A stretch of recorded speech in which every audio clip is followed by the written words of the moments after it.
నేను మోదీ గారికి ఓటేయాలనుకుంటున్నా, బీజేపీకి. ఎందుకంటే ఆయన బీద ప్రజలకు చాలా మంచి చేసిండు. అప్పుడు కరోనాలో కూడా 2000 ప్రతి మహిళకు 2000 అకౌంట్లో డబ్బులు వేసిండ్రు. బియ్యం ప్రతి నెల బియ్యం కూడా ఇచ్చిండ్రు.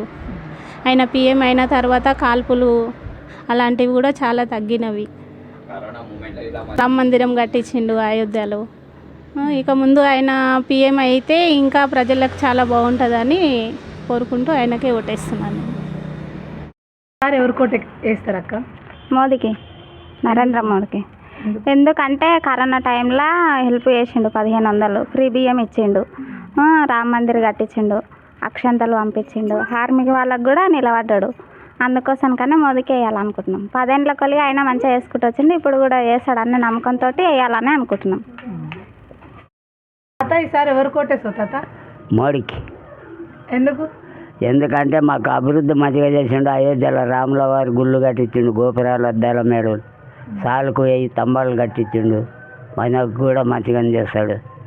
ఆయనకే వేయాలి అనుకుంటున్నాం.